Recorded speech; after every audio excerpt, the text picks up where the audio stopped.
You told yourself it was over. You cried. You deleted their number. You maybe even blocked them. And then, weeks later, months later, sometimes even years later, they came back. A text, a call, an accidental like on an old photo. And the worst part? Something inside you, something you can't explain and can't control, felt relieved. If that just hit you somewhere you weren't expecting, you need to watch every second of this video. Because what you're about to find out isn't just about them coming back. It's about why your brain was designed, almost perfectly, to let them. Why narcissists always come back, and the exact psychology behind it. And I promise you, by the end of this video, you will never look at that text message the same way again. But before we get to why they come back, we need to talk about something most people completely get wrong. Something that, if you've ever been through this, you've probably spent months, maybe years, trying to figure out. Why did they leave in the first place? Because here's what nobody tells you about the moment a narcissist walks away from you. It wasn't a breakdown. It wasn't an accident. It wasn't even really about you. I know that's hard to hear, and I know part of you doesn't believe it yet, but stay with me. There's a term psychologists use called the discard, and it sounds exactly like what it is. The narcissist doesn't end the relationship the way a normal person does. They don't sit with guilt. They don't lose sleep. They don't wonder if they made the right decision. They simply move on. And from the outside, it looks like you meant nothing to them, like all of it. Everything you gave, everything you shared, everything you believed was real, just disappeared. But here's what's actually happening inside their psychology. And this is the part that changes everything.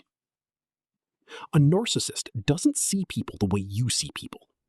They don't see a partner. They don't see a friend. They don't even really see you. They see a source.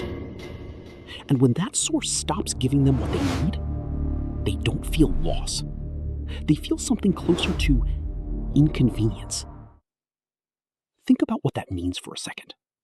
The relationship you were trying to save, the one that kept you awake at 3 a.m., they had already mentally flown away before they even said goodbye.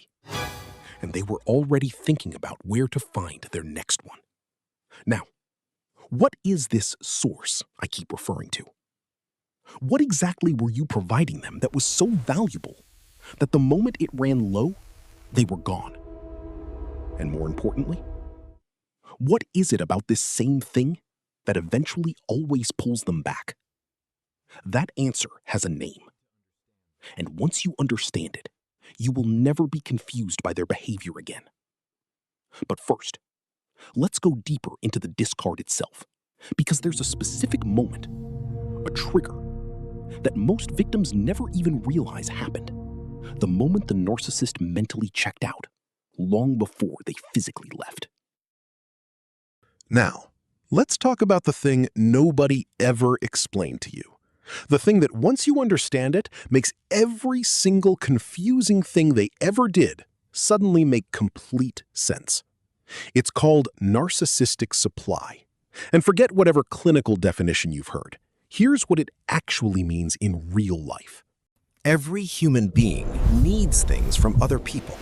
Validation, connection, affirmation. That's completely normal. But a narcissist's need is something different, something deeper, something that never gets filled. They don't just want to be appreciated. They need to be seen as extraordinary, dominant, irreplaceable. And they need this constantly, like oxygen. Narcissistic supply is any form of attention, admiration, or emotional reaction that feeds their fragile internal world. It can be positive, your love, your praise, your complete devotion. It can be negative, your tears, your anger, your desperation to fix things. Both feed them equally. The narcissist didn't need you to be happy.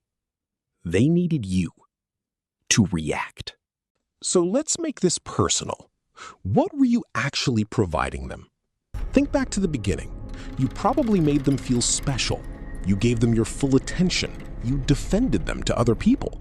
You adjusted your behavior, your schedule, your mood, your entire emotional world to keep them comfortable.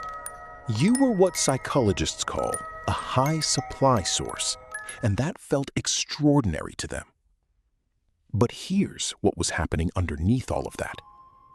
Every time you gave them attention, they felt powerful. Every time you reacted emotionally, they felt in control. Every time you came back after a fight, yes, this is real. They felt dominant. This happened to you. You weren't in a relationship. Now listen to the rest. You were a resource being actively harvested. And the most painful part of this truth is that it had nothing to do with whether they loved you. They may have, in their way. But the supply was always the priority. Now here is where things get psychologically dark, because the narcissist doesn't consciously decide to start pulling away from you. It happens like a biological response. The moment your supply starts dropping, the moment you stop reacting as strongly, stop being as available, stop feeding the need as consistently, something shifts inside them. Psychologists describe it as narcissistic injury, a kind of internal destabilization, a quiet panic beneath the surface that they themselves may not even fully recognize.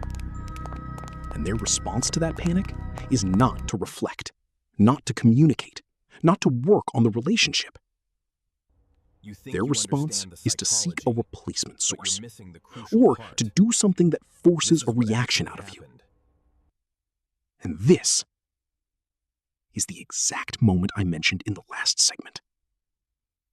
The moment the discard begins. Not when they walk out the door. Much earlier than that. It begins the moment you first felt something was wrong.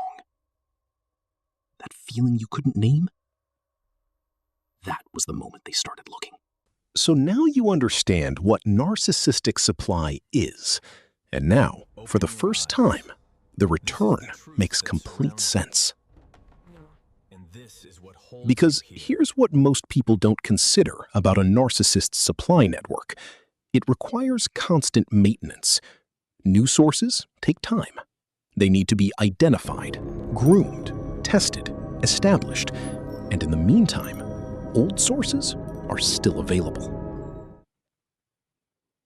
You still exist.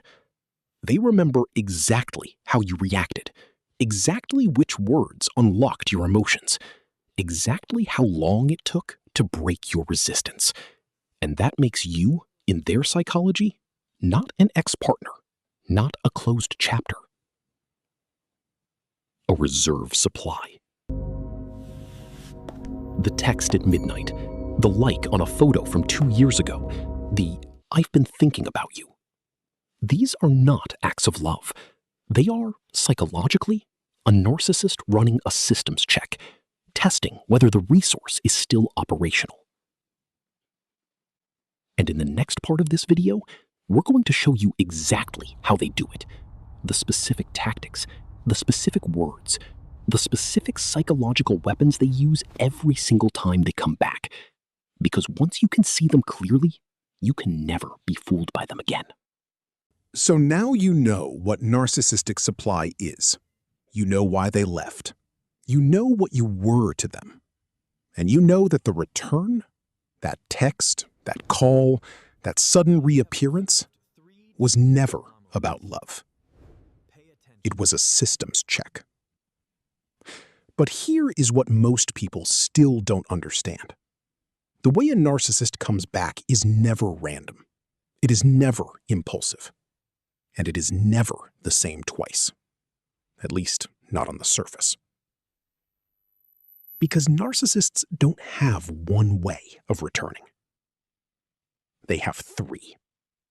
3 distinct psychological patterns, each one designed for a different situation, each one using a different weapon, each one far more calculated than it will ever appear.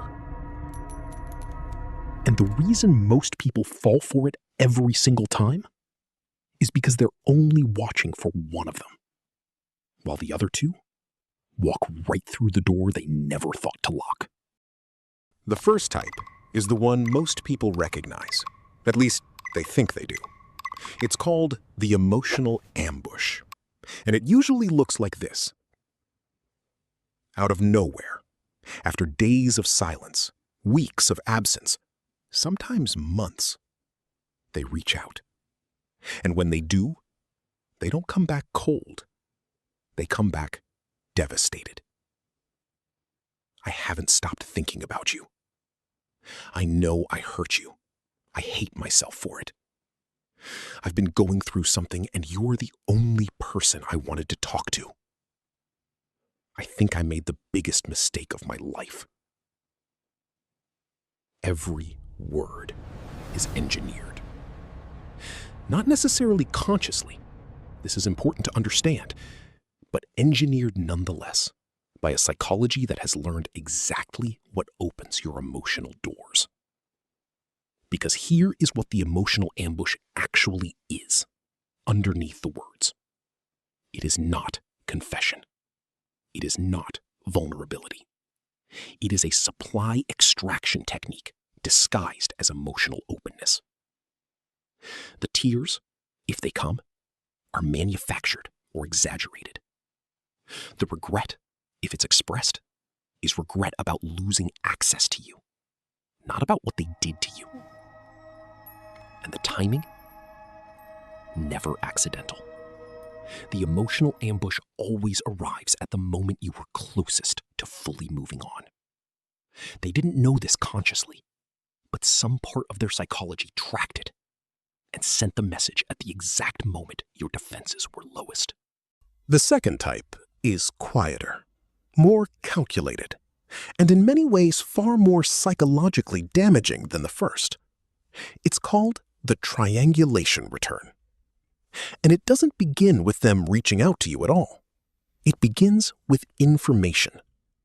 You hear, through a mutual friend, through social media, through something carefully placed where you'll find it, that they've moved on, that they're seeing someone, that this new person is everything they always wanted, happy, thriving, replaced you without missing a beat. And something inside you, something you're ashamed of, reacts to this, not with relief, with something closer to panic. And that reaction, that exact moment of panic, is the entire point. The narcissist uses a third person, real or exaggerated, or sometimes entirely fabricated, to trigger your competitive instincts, your fear of being replaceable, your need to matter, your inability to accept that what you had meant nothing to them. All of these become psychological pressure points, pressed simultaneously, until the discomfort becomes unbearable enough that you reach out first. Do you understand what just happened? In the triangulation return, they didn't come back to you. They engineered a situation where you came back to them. The supply was extracted before the conversation even began, and they never had to risk rejection once. Before we get into the third type, and I need you to pay special attention to the third type, because it is the most dangerous one, I want to ask you something. Right now, in this moment, which of these 2 patterns did you just recognize? Was it type 1, the sudden emotional message that arrived at exactly the wrong moment? Or was it type 2, the information that found its way to you and set off something you weren't prepared for? Drop it in the comments. Just the number, type 1 or type 2. Or if you've experienced both, write both, because I want to know. And I want you to see how many other people are in those comments writing the exact same number as you. Because one of the most disorienting things about a narcissistic relationship is the loneliness of it. The feeling that what happened to you was somehow unique, somehow your fault, somehow something you should have seen coming. Look at those comments and tell me if you still feel alone in it. Now, the third type, the one most people never see, because it doesn't look like a return at all. Type 3 is called the crisis return, and it is the most sophisticated psychological maneuver in the narcissist's arsenal. Because unlike the first two, which come toward you, the crisis return pulls you toward them. It looks like this. We need to talk. Something happens to them, or appears to happen. A health scare, a family emergency, a professional collapse, a mental breakdown, a moment of genuine seeming desperation. And suddenly, you are the one being needed. And this changes everything inside you. Because the one thing that a narcissist understood about you, perhaps better than you understood about yourself, is that you are someone who shows up for people who are suffering. You are the person who doesn't walk away from someone in pain. And they built that knowledge during the relationship. They cataloged it. They learned that your empathy, the most beautiful thing about you, was also the most reliable way back in. In the crisis return, they are not coming back because they love you. They are not coming back because they've changed. They are activating the one psychological mechanism they knew with certainty would override your boundaries: your care for other human beings. And the crisis itself? Sometimes real, sometimes exaggerated, sometimes, and this is the part that is hardest to accept, manufactured entirely. Not because they are evil, but because a psychology built on the need for supply will eventually, without even fully realizing it, create the conditions it needs to survive. Now, you know the three types. You can name them. You can recognize the shape of them. But recognition alone is not protection. Because knowing what something is and being immune to it are two completely different things. And in the next part of this video, we are going to go inside the specific words, the specific phrases, the exact psychological scripts narcissists use almost identically every single time. Because once you hear your own conversations reflected back at you, something shifts permanently. And that shift is what actually sets you free. Now you know the three types. But knowing the type means nothing if you can't recognize the words when they arrive. So here they are, the exact phrases, used almost identically every single time. I've been doing a lot of thinking, and I realize how wrong I was. You were the only person who ever really understood me. I'm not okay, and you're the only one I want to talk to. I know you've moved on. I just needed you to know that I never did. Everything I see reminds me of you. Read those again. Notice what every single one of them does. Every one makes you the solution to their pain. Every one puts the emotional weight in your hands. Every one is designed to activate the exact same response, the feeling that walking away now would make you the villain. And this is why it works. Not because you're weak, not because you're naive, but because you are someone who was taught by your own empathy that love means showing up. The narcissist didn't manipulate a flaw in you. They manipulated a strength. And the moment you understand that, the moment you stop seeing your response as evidence that something is wrong with you and start seeing it as evidence of what makes you human, the script loses its power. But there is one last thing you need to understand, the most important thing in this entire video, because it's the question nobody asks until it's too late. Can this cycle actually end? Or does understanding it simply make you a more informed participant in the same loop? So, can it end? Can the cycle actually stop?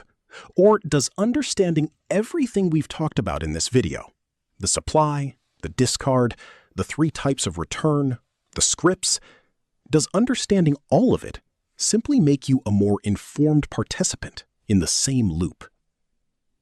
Most people ask the wrong question. They ask, how do I make them stop coming back? And they spend months, sometimes years, trying to answer that question.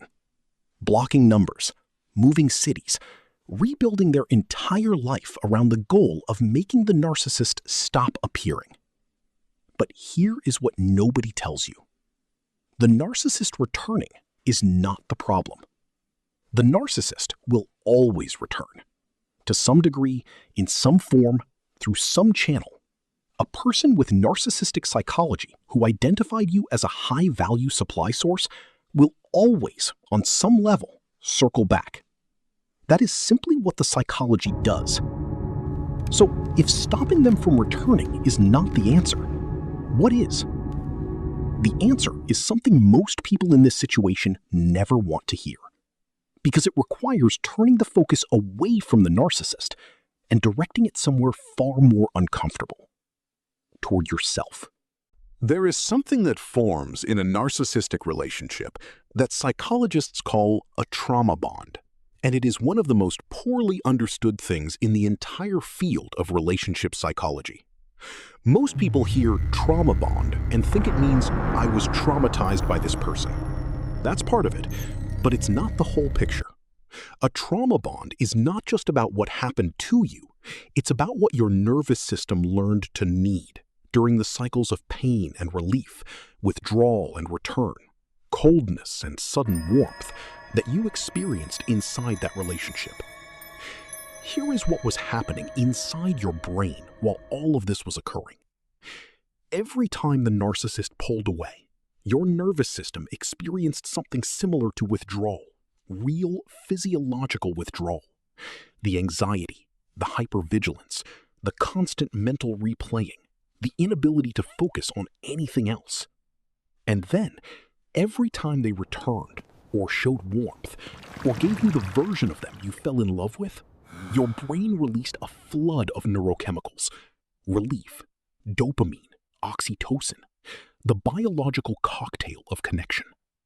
Do you understand what this means? Your brain was trained through repetition to associate this specific person with the resolution of pain, not with happiness, not with love in the traditional sense, with relief. And relief, when you have been conditioned to need it, feels exactly like love. This is why you went back. Not weakness, not stupidity, not some fundamental flaw in who you are. Your nervous system was following a pattern it had been trained systematically to follow. The narcissist didn't just affect your emotions, they rewired the part of your brain that decides what feels safe. And that takes time to undo. But, and this is the most important word in this segment, it can be undone. So what breaks it? Not blocking them. Not moving on to someone new before you've processed this. Not simply deciding with your mind that you are done. The cycle breaks at a specific internal moment. A moment that is different for every person, but that always feels the same when it arrives. It is the moment you stop needing to understand them and start understanding yourself. Because here is the final truth of everything we've discussed today. The narcissist will keep returning as long as you remain a resource worth returning to. Not because of what you look like, not because of what you have, but because of what lives inside you that is still unresolved. The part of you that still needs their behavior to make sense. The part of you that still carries the belief somewhere beneath everything that if you had just done something differently, if you had just loved them in the right way, none of this would have happened. That belief, that quiet, persistent belief is the resource. Not your attention, not your tears, not your desperation. The unresolved wound that makes you interpret their return as meaningful, that is what they return for. Even if they don't know it. Even if you don't know it. And the moment that wound begins to heal, the moment you begin to see their behavior clearly instead of through the lens of what you needed it to mean, something shifts.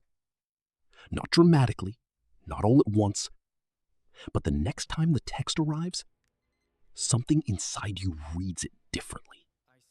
Not with hope, not with anger, with clarity. And clarity is the only thing that a narcissist's script was never written to handle. So here is where we end up, after everything. After the supply, after the discard, after the 3 types of return, after the scripts and the tactics and the psychology behind all of it.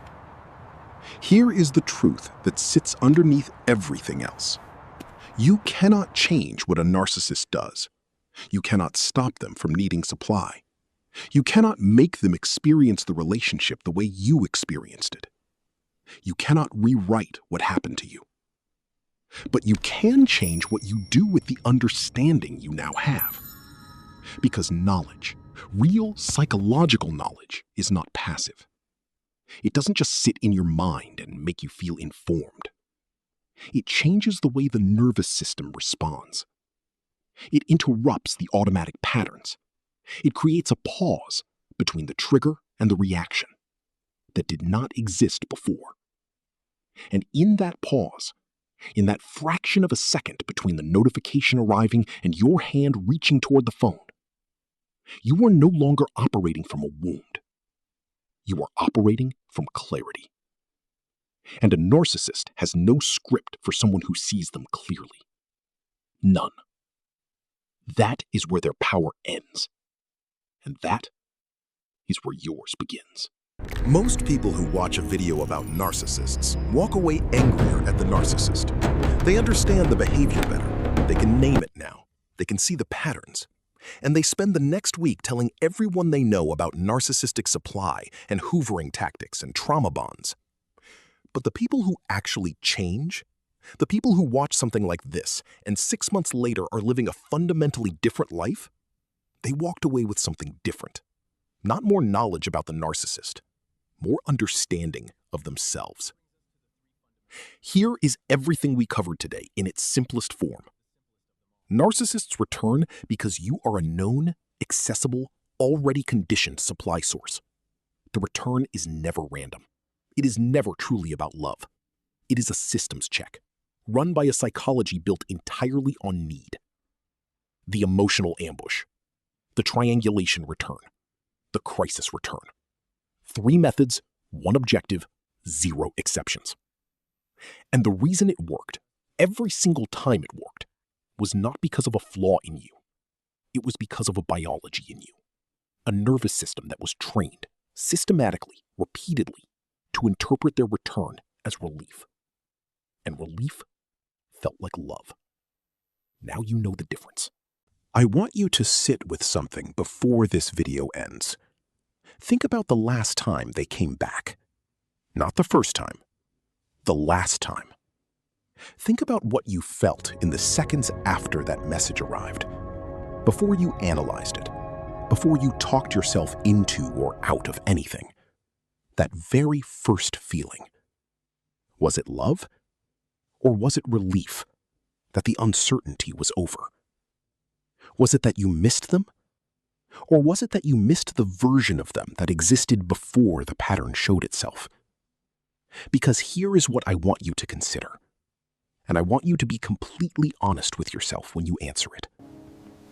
If they had returned and been exactly who they were at their worst, no charm, no apology, no version of the person you fell for, would the feeling have been the same? The answer to that question tells you everything you need to know about what you were actually responding to. Not them. The possibility of them. The version of them that your nervous system kept on file. The one that felt like safety. The one that was only ever briefly, conditionally real. And the moment you can hold that distinction clearly, the moment you can see the difference between the person and the possibility, you are no longer operating from the wound. You are operating from the truth. And the truth, however uncomfortable, is always the beginning of something better than the loop. If this video changed the way you see something, if something we covered today landed in a place you weren't expecting, leave a comment below. Not because the algorithm needs it, because someone else is going to read your comment at 2 a.m., sitting in the dark with their phone lit up, and they're going to feel slightly less alone in it. You came into this video asking why they always come back. You're leaving it knowing that the more important question was always a different one. And that shift, small as it might feel right now, is the beginning of the only answer that actually matters. In the next video, we're going to go somewhere most psychology channels are afraid to go. We're going to look at the specific type of person that narcissists target first, fastest, and most reliably. Not because of weakness, not because of bad luck, because of something in their psychology that is simultaneously their greatest strength and their most consistent vulnerability. If you've ever wondered why it always seems to be you, that video was made for you.